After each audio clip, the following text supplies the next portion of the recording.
Hey, welcome back to the Personality Hacker Podcast. My name is Joe Mark Witt. And I'm Antonia Dodge. In a moment, we're going to dive into an interview with Amanda, who identifies as an ENTP personality. A few things to keep in mind before we get started. First, we may use some technical language and some shorthand in this interview. So if you want to download a handy guide that will give you a visual reference to follow along, visit personalityhacker.com and find that PDF directly below this episode. Second, Amanda has been through our profiler training program. She knows herself and she knows type very well. So with this in mind, we want to encourage you to look past any stereotypes you might have for the ENTP personality. If you're brand new to type, E stands for extrovert, N stands for intuitive, T stands for thinker, P stands for perceiver. These four letters are called dichotomies, and they are what most people know about personality type. But the true power of the system comes from understanding personality on a much deeper level, and these are called cognitive functions. In this interview, we're going to dive into those deeper waters. To get an overview of the ENTP cognitive functions, search for our podcast we've recorded titled ENTP Personality Type Advice. The cognitive functions can be a bit technical at times, so again, I recommend downloading our handy ENTP visual guide directly below this episode. Just visit personalityhacker.com. You can find the PDF right below this. Today we have a special guest on the show, Amanda Roddy. Amanda, welcome to Personality Hacker. Hi, thanks. I'm happy to be here. Yeah, we're happy to have you too. Amanda, the reason we asked you today is because we've been doing a series of talking to people of different personality types, and you have a best fit type of ENTP. You've also been one of our profiler training students, and Yes. we could have talked to Antonia about being an ENTP, but we hear from her all the time, so we thought we'd talk to you and get the real scoop of what it's like to be an ENTP. We talk a little bit about maybe your journey and then some growth strategies in your life. I think this would be really helpful to people to hear practical things from you in your life. Awesome. Yeah.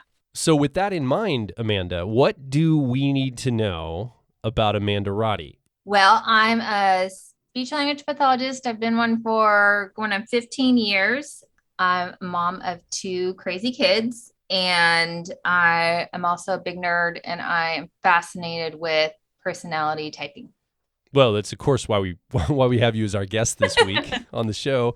I mean, you've been such a nerd that you've gone through our profiler training program, like I mentioned earlier, and you've gone through a pretty interesting type journey. I want to talk a little bit about that. What has your type journey been like? How did you discover your best fit type?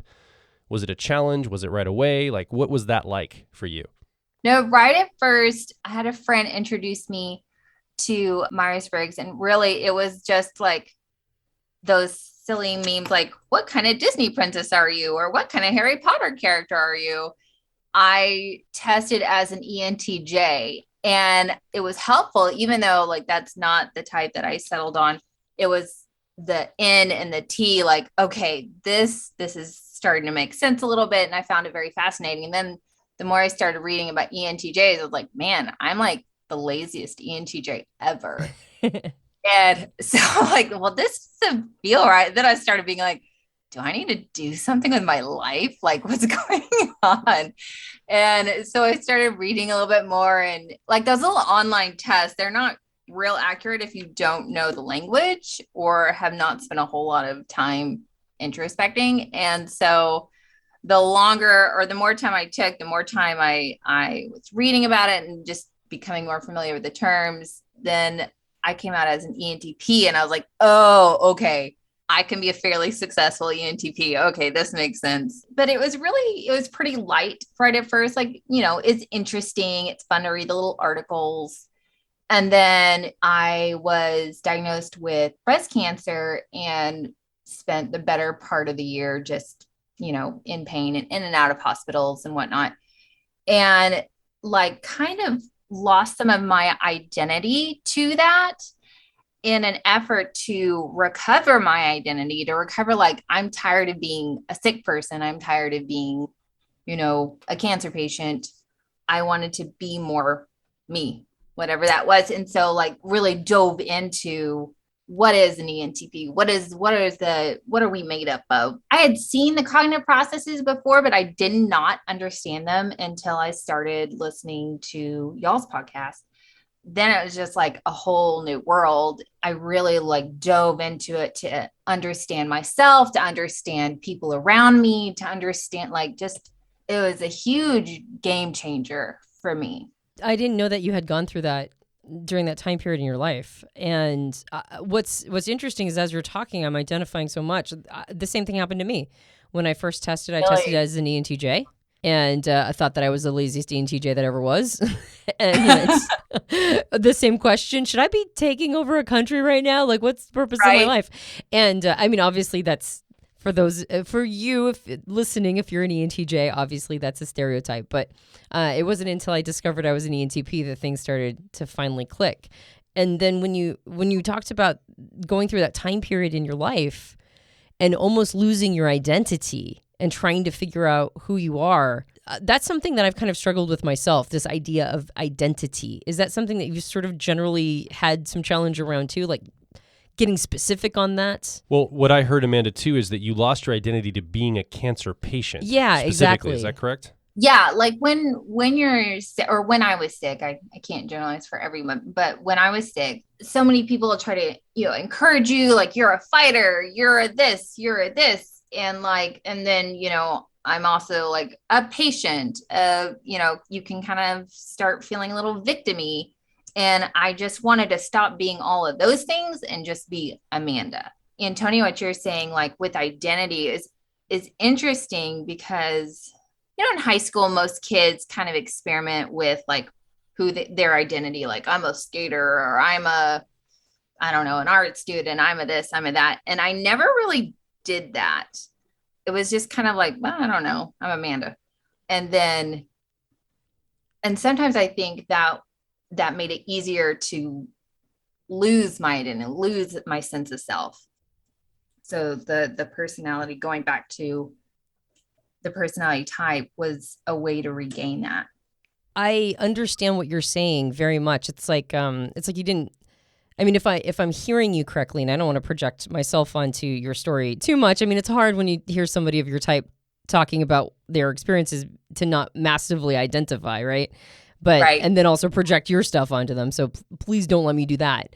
But what I hear you saying is that before there was really no reason to have the phenomena that I heard you talking about was something that you might call like role person merger. I'm a skater. I'm whatever my role is, that's who I am as a person.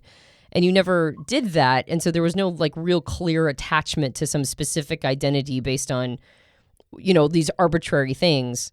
You were just Amanda. And then when you went through all of the experience you talk about, which was probably pretty, it was probably lots of come to Jesus moments too, right? Oh yeah. Like if you're facing death and, you're looking at it in the face and you're going through all these very scary things, questions about who am I and why am I here and what's my purpose, all of that stuff starts to emerge in a lot more sharp relief. And then what I heard you say is during that time period, then you had a lot of labels projected onto you by others. And so now this concept of identity it became important, but it also got really complex and confusing. And then personality type was sort of maybe like a rope in a dark place that helped guide you to something that felt a little more solid. Yes, exactly. Like it was a beacon. Like even when I was finished with my treatments, I was still just kind of lost. Like, okay, I felt like a need of getting back to myself. And then I'm like, well, what is myself? And that personality type was definitely, a beacon, kind of a light shining to that. And so instead of merging with a role, it's more like, or at least from my perspective, type really did something similar for me, going through a very different circumstance than you did, but also something that felt like a lot of come to Jesus moments for me. Type gave me a system. So it wasn't like a role, but it was like a system I could hold on to. Yeah. I didn't really want a role because I wanted to be me. But yeah, a system that was relatively easy to navigate.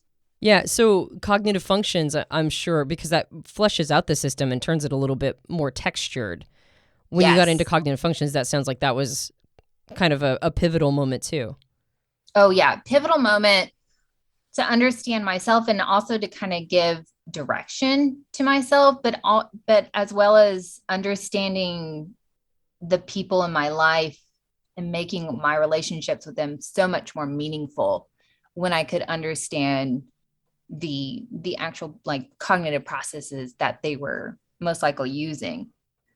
For me, like going through cancer just made everything really muddied. Not just me. I mean, definitely my identity the most, but also it just muddied everything, like my relationships with so many people, and it just muddied my brain. And so that was a really good way of helping me sort and helping me understand myself and the world around me.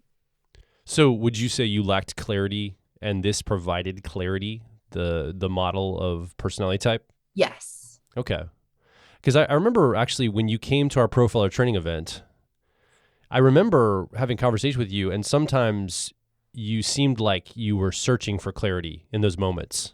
I remember you even expressing you're an ENTP, and you felt, there's like this energy ENTPs carry, like they know it all, and they're certain of their viewpoint, and they have clarity, at least they posture that way.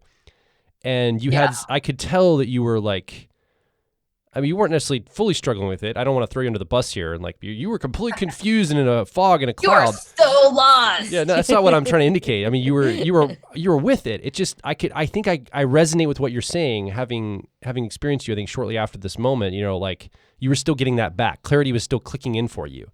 Yeah. And I would say talking to you now, I can almost energetically feel the difference a couple years later from where you were. Like you seem like your mind is sharper now. You have more clarity of where you're coming from.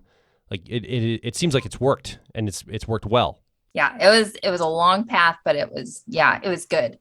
So you mentioned that the system helped not only patch together some elements of how you saw yourself, but also how you saw other people, understanding them cognitively. Can you expand on that a little bit? Like, how did it help improve your relationships, and not just relationship to identity and self, but also with others? I mean, it really impacted all my relationships. But namely, my husband, I'm married to an ISFP. At first, he was testing as an ISTP and learning more about the cognitive processes. I'm like, I don't think so. We looked more into an ISFP, and then I was able to understand kind of his reactions to what I was going through, and like where he was kind of, because of his cognitive processes, where he was going, like where his, I don't know, mind was kind of taking him in that time of our lives.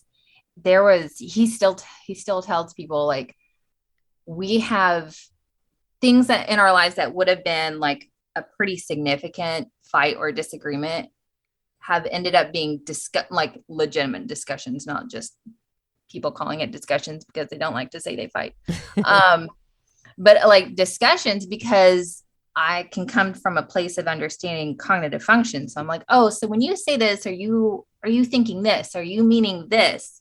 Or, is your brain kind of going here? And he's like, yes. So that's helped like so much. And then my mom is an ESTJ, and I like grew up not ever really feeling understood. And then as an adult, I would get so irritated, and I would like try to change her to be like me, which is, I don't know, a little egocentric. But then when I really started understanding her as an ESTJ, I went to her and I said, you know what? I have tried to change you before, and I'm sorry for that. And here are the things that I think, the strengths that you bring to the table. And I want to appreciate that for who you are, and communicate acceptance for who you are, and know that who you are is enough. And these are the strengths that I see. And that was like huge turning point with our relationship. Yeah, for me, there's been a lot of needing to go back and realize how judgmental I've been, particularly when I was younger. Man, I was so fast with my judgments. Joel, you talk about ENTPs being like, at least posturing that they're sure. There's that youthful ENTP quality about kind of being a bit of a know-it-all, right? The know-it-all teacher type. And when I was in that space, it was so easy for me to just sort of project onto everybody else that they were almost being intentionally dumb. And understanding functions was a game changer for me to just stop being so judgmental all the time of other people's, like wherever they were coming from. Totally. And like, I don't know, I think like young, naive me, like totally overvalued my own intellect and my own experience. And I would be super judgy for feelers. I think because they made me uncomfortable. Then understanding like what different feeler types bring to the world, to the table, and how like, just because they're a feeler type does not mean that they are an idiot, which sounds snobby, but like it used to be my approach. Yeah, like what you're saying, that was really big. Were you ever self-critical during that time period, really judgmental towards yourself as well, or was it primarily towards other people? Like when I was young and being snobby about feelers? Yep. I mean, I thought I was pretty awesome. Yeah. I would be really self-critical, not character-wise to me, but like nitpick things that I did, especially like in social situations, because I did feel socially awkward. And so I would nitpick. I'd get home or at night or something, and I'd like review all my social interactions and be like, well, that was wrong. That was dumb. Why'd you do that? I was pretty critical in that area. The reason why I ask is there's oftentimes this sense of like, well, if I'm judging everybody else, it must be a projection of how I'm judging myself. But I don't really find that to be the case with me either. I thought it was pretty awesome too. And yet I think when I went through something similar, which was, holding space for how other people are wired, and then also seeing the gifts that they bring or brought to the table, particularly like feelers, man, I just got so much. You're talking about being judgmental of how you show up in social situations, which could easily route back to your extroverted feeling or harmony 10-year-old or tertiary. And that part of you would be sort of more the feelery part, cognitively. And yet there was a sense of judgment that you had there around yourself, your own feeling process to some extent. And so I think that's sort of where I didn't realize it, but I was circling the drain, which is, did you find yourself sort of resting into your own feeler part too? Like feeling a little less judgmental of that part of who you are, being able to connect better to the world around you. Yes, kind of in two ways. Like I was able to accept that part of me, accept that, that feeler, that harmony part, but also give myself a little grace. Like when I start getting paranoid about social things or just being like, that's okay. That's not my area of expertise. It's fun when it can be fun, but I don't have to be awesome at it. That little bit of grace has been really helpful. And then I know how to kind of connect in it in more healthy ways. I want to go back to this idea of identity. Now I'm an ENFP in the Myers-Briggs system, so I love this idea of identity, right? Yeah.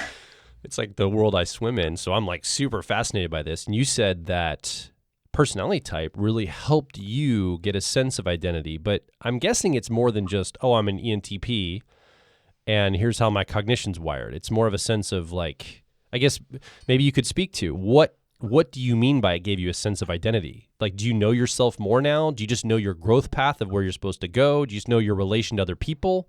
When you say identity, what does that mean to you, Amanda Roddy?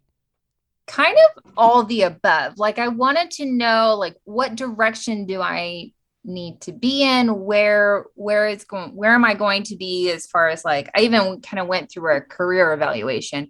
I was just evaluating everything. Where do I need to be? Like, do I need to start all over? And, how do I grow? I really wanted to, I think this might be the wrong word, but kind of reclaim some of my own personal power. Because like when you're going through something like cancer, you're like, you put all your trust and decision making into a lot of other people's hands. And so by learning more about, okay, how do I think, being able to put language to how do I think, right? How do I interact with others? How do I interact with the world around me? let me rest in that and kind of have more of my own personal power. Does that make sense? Yeah. So actually what I'm hearing you say is this gave you a sense of your own thinking. Basically, it was an idea of self-trust. You're like, oh, I can trust how I'm thinking about things more. And not, Self-trust is a really good word for that. yeah, and not in a way like when you were a kid and you thought you knew it all and you were awesome. This is a mature view of yourself. This is a mature view of your thinking. It's a more modest view from what I hear you say, that you know when you can and when you can't trust your own thinking and when you have to rely on other people. You have a better sense of that, is what I'm hearing you say. Yes. Yes. So routing back to that, this sense that you've got, that having the system and having sort of a description for how your mind is wired, helping create some of that sense of identity for you. I'd actually like to go into your relationship to being an ENTP. Particularly, I mean, I don't know if you've experienced this, but I don't always fully resonate with descriptions online around how ENTPs are presented. Even though, you're talking about being younger and being kind of a know-it-all. There is a bit of that debater part that I did at one time. But I'd love to tap into your relationship to your type, being an ENTP, versus maybe some of the stereotypes that people have in their minds. Yeah, like one of the main things is like being called a debater. And that used to throw me off because I'm like, I don't argue. And in my mind, like arguing is mean and I don't like to argue with people. But it honestly, like, mid-20s, realized that like what I was doing was being interpreted as arguing or debating. And really, like, I want to examine ideas. And if somebody makes a blanket statement, like, isn't it good to examine all angles? Like, doesn't everybody want to do that? And I'm not arguing, I'm examining.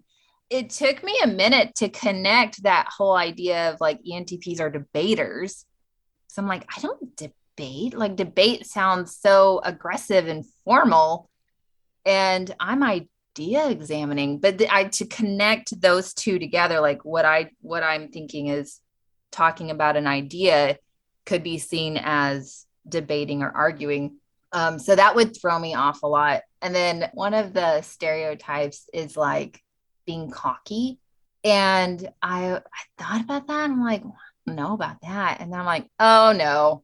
Yeah, no, I am.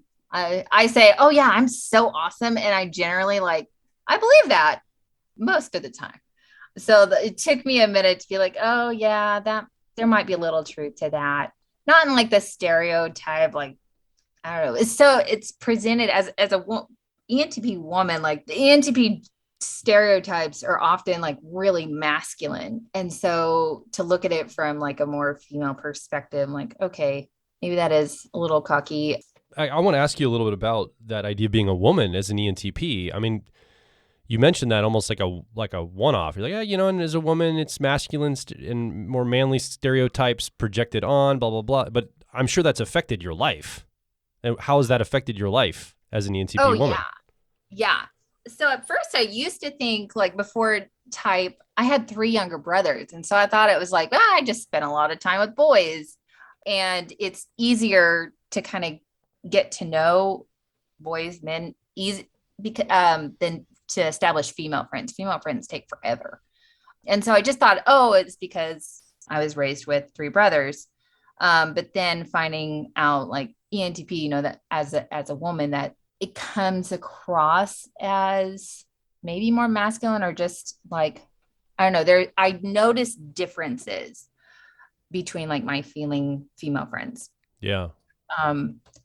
And there's an expectation. I think it's a little, of course, I think it's a little unfair. But I feel like female thinker types are kind of forced to hold space for feelings and dealing with feelings more than thinker male types, because we have that like social expectation of, women are good with feelings, or, women are naturally more nurturing and accepting of other people's feelings. And like, I feel like I was almost forced to learn some of that. Now I will never be as good as like my ESFJ friends. Growing up as an ENT female, you just kind of have to learn that. We will be right back. If you're focused on personal growth, I think you'll resonate with our core content over at personalityhacker.com. We want to see you understand how your mind is wired so you can generate motivation, improve social skills, find career opportunities, and master excellent decision making. But a quick warning, we are advice and action focused in all of our articles, podcasts, and videos. This means that we attract people who like to be challenged to become excellent, to take action, to put in the work to optimize themselves, not simply just gather more information. If you are committed to personal growth and ready to radically find your inner truth, then come over and be a part of our growing community of like minds at Personality Hacker. Now back to the show. What I imagine happens for you as an ENTP female is that extroverted feeling harmony function that you have that's in the 10-year-old tertiary position that really can read the social environment. That's the way you read what's going on socially, but it doesn't always know what to do about what it's seeing or what it's feeling or picking up. So it can be very frustrating. And often that process, there's a large percentage of women who have that as their strength in a cognitive way. And so I think because there's such a large percentage of women, there's an assumption based on that percentage that all women are showing up with that cognition as a strength. And for you, you have it, but it's not necessarily in the front seat of your car, for example. It's not high up in your cognitive function stack.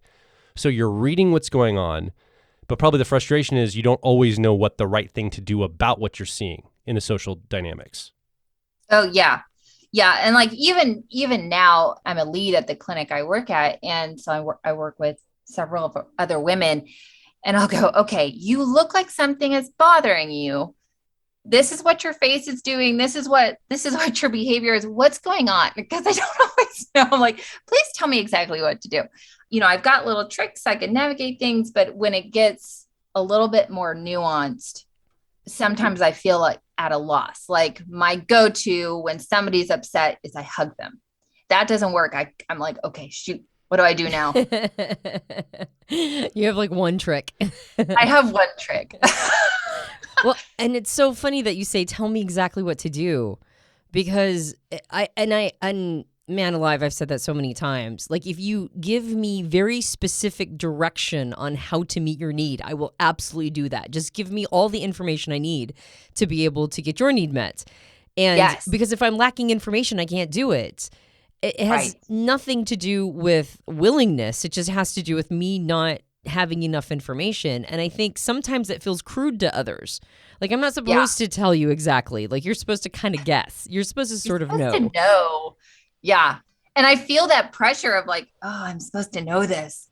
But yeah, it's like I can sense something's going on. I can definitely pick up vibes, but I'm like, what do I do with this? Mm-hmm. Yeah, wanting, and then, I'm not suave at all. So I just like, please tell me what to do with this.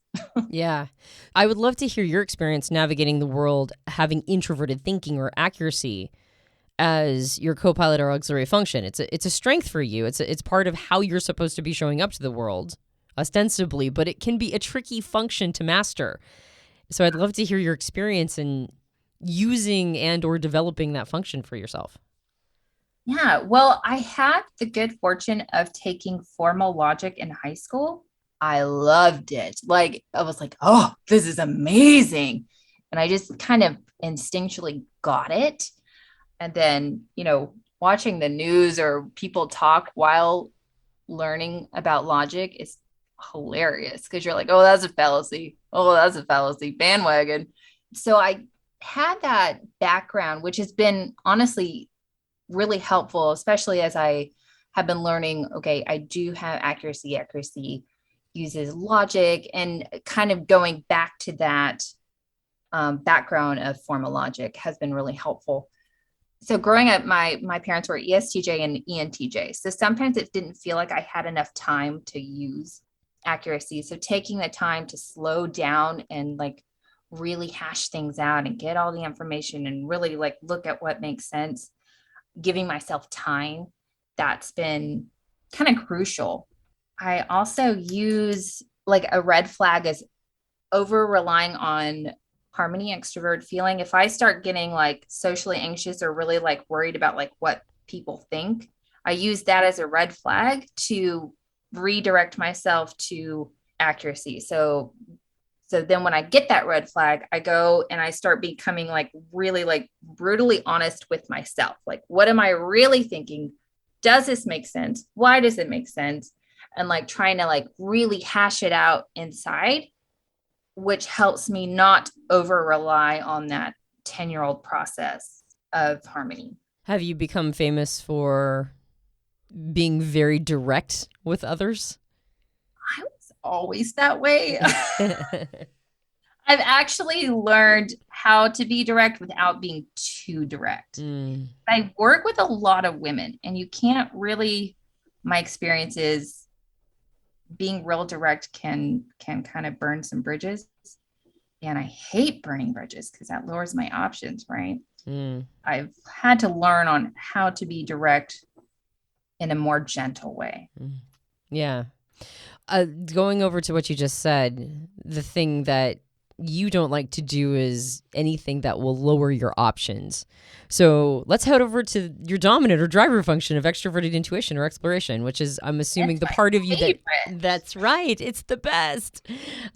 Let's talk about your relationship to that. And I mean, I'm going to sympathize here, but as a fellow ENTP mom, there are some options that are off the table once you choose a little bit more of a provincial life. So what's your relationship to that function, and how do you make sure you get enough of it? Yeah, well, it's been learning about exploration and kind of what it does makes it helped me kind of understand some of my prior life choices. Like my youngest she was a year, and I was feeling really stuck by just life circumstances, and ended up having an interview. And then 5 weeks later, my husband and I packed up both kids and we moved to Hawaii. We didn't have a place. Weren't sure what side of the island we were getting sent to. Like, we just went, and it was awesome. It was amazing. It was so good for my exploration, but like, it was hard to understand what, like, I knew I wanted to do it and it was awesome, but like part of me was like, why did I do that? Like, that's not normal for a mom of 2 children to be like, yeah, now we need to go to Hawaii. So like, it kind of made sense. And lately, working full time and then coming home, and my kids are in elementary and middle school, it's been harder to find exploration things that fit within our life parameter at this point. So, I try to do little things. We take little trips, and going to random thrift stores is kind of fun for like a little exploration hit.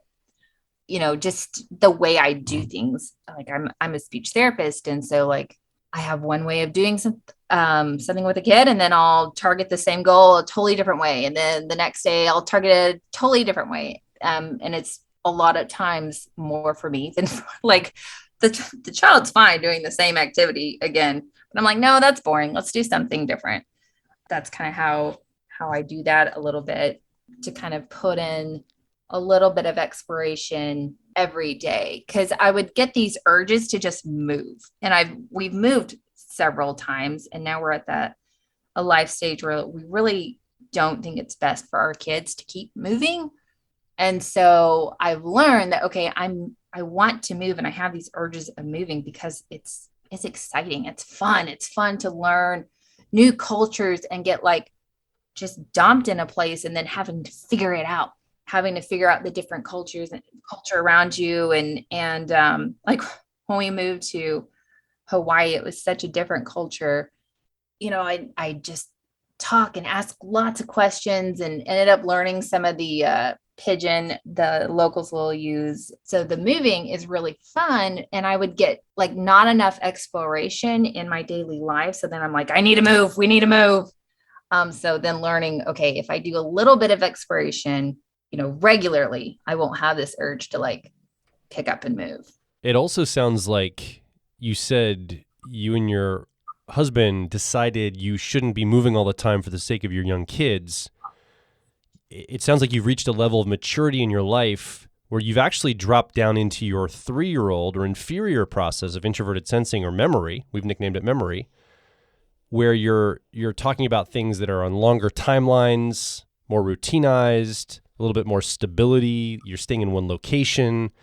You're building up a beachhead. So maybe talk a little bit about how you discovered that. Like, how did you just kind of like one day woke up and it was like, whoa, epiphany hit you, or was it through experience and failure that you arrived at this? Yeah, I'd like to say that it was epiphany and I'm brilliant, but no, it was really more experience. And then when I was sick and diagnosed with cancer, we had just moved to Wisconsin, and so we were only living there for like 6 months before I was diagnosed, and then that kind of turned my whole family upside down. Once I was done with treatment and all that, we decided to move back to Texas, where both of our families are. Coming from a place of like wanting to give our kids a feeling of stability, because there was not that. And I think, having memory in my cognitive process, I appreciate stability. I'm not super great at manufacturing it, but I can appreciate it, and I can appreciate that as a need for children. And I wanted to give that to my kids. And so it's almost, now that we're talking about it, I never looked at it this way before, but it's almost like accessing memory through the harmony process. That was kind of why and how we started really appreciating, okay, we do need some stability. How do we create that? Where do we create, where do you start? Like, to me, that's such a weird, like, I don't know, where do I start with stability? So going back to like our home area, like being by family, that felt like a good place to be stable. It's been an experiment. We never bought a house before. And so we moved back to Texas and bought a house, and that felt really big and a little overwhelming, to help kind of establish that sense of normality, that sense of stableness. If an ENTP is listening right now, I'm going to mine out what you said, which is that you moved near family and then you bought a house. You're in some ways outsourcing the stability. It's structural. You're living in a structure that you own. You're near family, so you probably can rely on some of them and the family systems around you too. So you don't have to create it all from scratch. You're leveraging the things around you. And school. School, Yeah. obviously, yeah. That's really interesting. That's an interesting point, because kind of a side segue is that one thing that I realized for a short time, I worked in home health. So like I was in, my own schedule, had to do my paperwork like at my house. And I realized I really rely on outside structure to guide me. Being able to establish my own schedule, or like make sure I did my paperwork on time, but at my house when there's other things going on, that was really tricky. So now I work at a clinic and I have like my desk, an office that's away from other things. And that I realized that I really do kind of need that outside structure in order to have structure. Outsource your weaknesses, right? That's what I do. Like if I'm not naturally good at something, I'm like, well, who is good at this? And how can I just, use that? Can I dip into that time period where you were going through cancer and ask what I hope are not indelicate questions? No, that's fine. Okay. Like you mentioned something earlier when you talked about how when you went through that time period of being sick, and it just turned I'm sure it turned everything into chaos. I'm sure it was really destabilizing for your family. It was probably a terrible time. And the first thing that popped up for me as a fellow ENTP is I would have hated being at the nucleus of all of that. I would have hated that it was me, that I was the one that was causing all this disruption, that I was the one that everybody was focused on, that I was the source of all of this, even though, of course, when you didn't choose it, obviously you would never have chosen it. But just the idea that I would have been at the center of all of that, it would have been so much easier for maybe it be something that my husband was going through, or somebody else, even as painful as that was, to support them. But having all that attention, not of course, obviously you would wish it upon somebody in your life, but having all this attention placed on you and having everything be about you, I could just feel that being wildly uncomfortable. It was really uncomfortable. So, and on top of that, I'm an Enneagram 7. And so then I've like felt like it was like people would come over to help or to give me things, or like, and then I'd be like, let's do a party instead. Like, let's make this happy for others. And it was just really, it was hard. It was hard to like one person, and she was very insightful, but I kind of stared at her like she had three heads. But she's like, you just need to like rest in your feelings. And I was like, ew, why would I do that? And how would I do that? Like, I don't even know what that means. So yeah, that was really uncomfortable to be in the nucleus. I'm trying to think of how to word it. Like at one point, I just stopped thinking about it, and I really went into a NEFE loop. Like if I wasn't interacting or like entertaining or being entertained, I just like would spiral. And I realized how terrible my question was worded, where I'm like, it would almost be better if it was somebody else. I mean, I didn't mean that at all. And I didn't mean to also downplay how horrifying it was in every other way as well. Coming to grips with mortality, trying to deal with all of the more obvious aspects of an experience like that. But that seemed to me the thing that would really have struck me on an individual, maybe personality type level, is that I'm the person that's causing all of this. And right. Like, I would tell my husband, like, I'm the weak link of the chain. That's exactly what I would have said. Yeah, I mean, it's and this idea of making it like sort of a like trying to turn everything into a party, I could totally see myself doing that as well.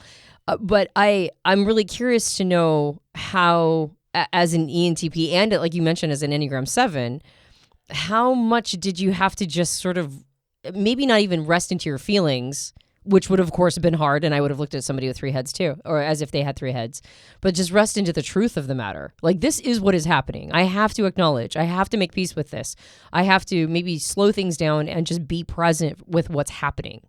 Was there a moment like that for you? I'm going to be totally honest. I was never great at that. It wasn't until like, even the whole, like, okay, I need to figure out who I am, like what to do. It was really a lot of it was motivated to get out of this feeling, to get out of being feeling like a victim, to get out of feeling, a cancer patient. It was so resting in the moment, being present was not awesome the whole time. There was a certain part where like, I just got so tired that I was just like, well, here we are. And then afterwards, I would say like cancer broke my Enneagram, because that ability to like find the positive in everything, which was always just kind of a second nature, to sometimes the point of not a good thing. It was broken, but I think just being really, really tired.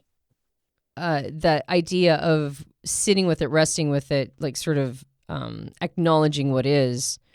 I mean, and not in like a give up or broken spirit sort of way, but just sort of, having to rest into the truth of the situation. And like you mentioned, not always being able to find the shiny side, not always being able to find like the positive of it. So now that you're on the other side of the experience and looking back, how do you think that it's impacted you? Like maybe even sort of changed your relationship to obviously you talked about how it helped you find your identity, but what did you learn about yourself? Like, did it tap into like the sort of that introverted thinking, radical honesty about yourself element? I guess I'm asking.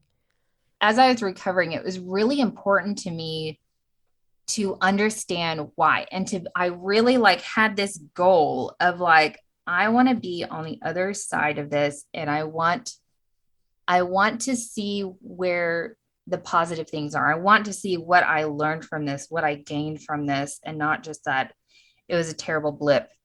I think this might be like, as like maybe that accuracy piece, like it's all information and I want to be able to use it. I want to be able to learn something from it. That was very, very important to me. And part of my healing process was to be able, I can now like look back and go, I mean, yeah, that sucked, but I gained things from it. I learned things from it. And part of it was like, learning a little bit of life humility. It definitely curbed that young ENTP, everything's awesome and I'm awesomest. And really like, I think learned a little bit more like humility and humanity, like understanding and learning a little bit more about the ups and downs, and that pain does teach us things, and it can end some relationships and deepen other relationships. And I can honestly say at this point, given a choice, I don't know if I would say, yeah, let's do this, but I'm grateful for what I've learned in that. And it sounds like your family certainly was super supportive. It sounds like you had like I don't know that to be true. Maybe you didn't say that, but I just got the sense that that you probably got a new profound appreciation for the relationships in your life as well. Yes. And it was that kind of time where, my family rallied around me. My mom was traveling from Texas to Wisconsin, like almost every month. So I was actually that was kind of what, kind of hastened that, wanting to understand my mom for her type, growing that relationship, and kind of appreciating and deepening those my family relationships, because everybody rallied around. And you learn the lesson of being the center point of all the attention, having to sit with you're the cause of all the energy that's swirling around you. You can't escape it because it's physiological. It's part of your physical body. Like, there's no escape valve here. You have to be in this. And so you had to just sit there and be the person, and then deal with all the learning that came from that too, which I think is, man, that's powerful. Really powerful stuff, Amanda. It was definitely, and that's why I can say I'm grateful for that, because it was really like a concentrated learning period. I just want to ask if you have advice for maybe younger ENTPs, or even yourself as younger. Younger, or maybe somebody who's listening who has an ENTP in their life. What are some final parting words, some sage wisdom? Maybe wisdom you wish you had heard. I wish I had heard, like, to understand that asking why and challenging things and trying to understand things, like, that's okay and valuable.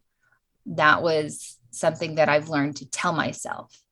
So to affirm that in other ENTPs, like, sometimes that's seen as obnoxious, but it's a really good thing. And it still has a lot of worth. And it's those questions and things, they don't have to have a whole lot of feeling behind it. Like, it's just for that information. And that, I think I would have liked that affirmed. Like, it's good to ask questions and quest for that information. And maybe advice to younger ENTPs, although you are hilarious and awesome, other people who are different are also smart in different ways and awesome in their own. I think sometimes I learn to tell people, when I ask a question, please don't read into my question. Just know that I am asking exactly what I'm saying. Like, there's no hidden feelings. There's no hidden motives. I'm literally just wanting information. That's it. And I think sometimes that's hard for people to understand. Why is it hard for them to understand, Amanda? I don't know. I want the same thing. Let's put it on billboards all across the country. Yes. I think the energy that I felt from the ENTP energy, it feels like they're trying to hold you accountable to something when they're asking for that information. That's the feeling on the other side of it. And being married to Antonia, working with her so long, I realize that's not what the motivation is, but it sometimes feels that way. Like, oh, you're looking for a piece of information to hold me accountable, or to check up on me that I didn't do the thing, or to inform me of what action you want me to take. Because this is how a lot of people use information. Like, they have communication styles like this. This is what ends up happening and coming out in a lot of conversations, I think. I've learned to preface with, I don't have feelings about this question. I just want to know this information. And then I'll proceed with my question. I literally said those words. Yes. Literally. I just ignore you and assume you're still looking for something anyway. I'm like, oh no, there's still got to be hidden meaning, Antonia. I know it. I can only do so much. I know. I'm like, every word I said was the exact word. I chose it carefully. Yes. Carefully. Yes. I'll tell people, like, please don't read into what I say. Just, I'm saying exactly what I mean. Yep. Exactly. Yeah. Well, and my least favorite is asking for a piece of information. A person says, well, why do you want to know? I'm like, I actually don't know why I want to know. I won't know until you answer. Yes. Yes. Yeah. Yeah. Do I have to have a reason? Yeah. I don't know. Just need a piece of information. Just filling out a map in my mind. One thing you mentioned before about the advice, which was, you're awesome, but so are other people. Running back to our earlier conversation about being judgmental, I think the phrase that I started using in my mind, this is what I told myself, is stop judging neutral things. And I started really realizing how much stuff is actually neutral. Mm-hmm. Like anytime somebody likes a flavor combination of food and everybody around them goes, ew. I'm like, why would you say ew? It's food. It's calories. They're allowed to eat it in whatever combination they want. But before I would have done that. But now I'm like, that's a neutral thing. Stop judging neutral things. I like that. I like that a lot. Yeah. So I'm on board. Amanda, thank you so much for being here on the show today. Thank you so much for coming into our lives and joining our Profiler training program. So we got to meet you in person. And then the person that is you and your personal growth journey. I really appreciate you. And I know Antonia does too. Definitely. And sharing some intimate and delicate details of your life. We really appreciate that. Thank you for having me. And you've been listening with us. Thank you for being here for this conversation as well. What's been coming up for you as you listen to us talk with Amanda about being an ENTP and some of the challenges and successes and growth that she's done in her life. We want to hear from you. Come over to personalityhacker.com. Directly below this episode, you can leave a comment, ask a question, or more importantly, share your story of things that came up for you in your life as you were listening along with Amanda's story. And if you enjoyed this podcast, you can subscribe to us on iTunes and various Android platforms. If you leave us a rating and review on iTunes, that helps us out a lot. We have a book. It's called Personality Hacker. You can get it at all major book retailers. And if you leave us a rating and review on Amazon or on Goodreads, that also helps us out a lot. I want to just bring a highlight to that book. You might have stumbled upon this podcast because you're learning more about personality type. And I think that book is a great resource for you, especially if you're starting out. We lay out the Myers-Briggs system. We break down the cognitive functions and how those work. And it's a workbook format, so you can go through and you can check your learning as you go, step by step. And then there's a chapter specifically for your personality type. Talk about growth strategies, loops, grips, all sorts of things on how you're wired and how to use understanding of your personality type, your best fit type, for personal growth going forward. So I recommend this book. I think it's a great book and a great resource for your library. Yep, go check it out. And if you are looking to maybe take it a step further, you can also check out our suite of programs that are personal growth oriented through the lens of personality type. So if you want to invest in your growth experience and become the best version of your type possible, head over to personalityhacker.com, and under our catalog, you'll see programs that maybe one is right for you. My name is Joel Mark Witt. And I'm Antonia Dodge. And we'll talk with you on the next Personality Hacker podcast.